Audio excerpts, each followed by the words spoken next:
The Mario movies given Starfox fans the first bit of actual media for almost a decade. I see most people are playing 64 for the first time. It's easily the best in the series with an absurd amount of things to learn, so I thought it would be useful to have a few concise tips to make the experience more enjoyable for newcomers. The biggest tip I can give is holding both shoulder buttons makes it so your charge shot doesn't lock on. This is valuable because getting hit by the shot's splash damage counts as 2 hits, meaning you can more easily get the high score objectives on most missions. With proper timing, you can also rapid-fire charge shots, but it's hard to do this on purpose. The important thing is that you hit enemies with the splash damage. Direct hits, even if they do look cool, don't really do anything for your score.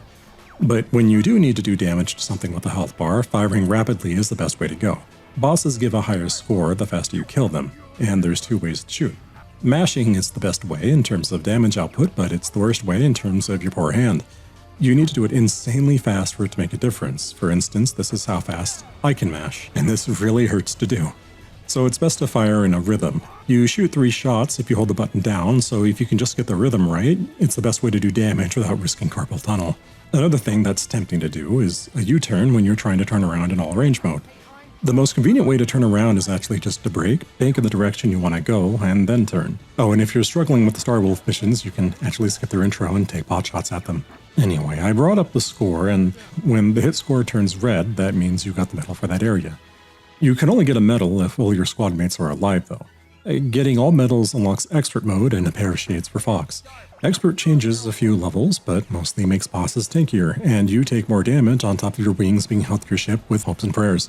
If you decide to go for all medals and never think to yourself, wow, Sector Z's medal is really miserable, welcome to 1997 game design. Getting a medal on Venom in Expert mode unlocks on-foot mode for multiplayer, which isn't very fun, but you're going to try to unlock it anyways because you're just that kind of person. And although there are a few versions of Venom, you only need a medal on one of them for it to apply to both. The version of Venom where you fight Star Wolf is the easiest way to get the medal if you're not bad at the game. And as you get more familiar with the mechanics, you'll start to wonder which maps have alternate paths. To make it simpler, Titania, Aquas, and Solar are the only maps without alternate exits, along with Bolsay and Area 6. The version of Venom you play is based on whether you approach from either of the 2 penultimate missions. The important thing is even if a level has an objective you can fail, that's still an alternate path. The only way to actually get a game over is just if you blow up your ship. And it's only your ship. Even letting Gray Fox get blasted in Sector Z is an alternate path. I don't want to give away every secret path, but I'm going to share the more obscure ones. Corneria's alt path needs you to fly through these stone rings. Sector Y needs you to get at least 100 points. Zonus needs you to go the whole mission without these spotlights detecting you. There's also 2 warps. The first is on Meteo, the second is in Sector X. Meteo is a little obvious since it requires you to just go through these little rings, but you'll need to avoid wanting to puke from the frame blending. The Sector X is a little trickier because you need to shoot these gates and you also need to go left when the path splits. Last but not least, and this isn't an alternate path, but if you play the European version, you can change the voices to gibberish.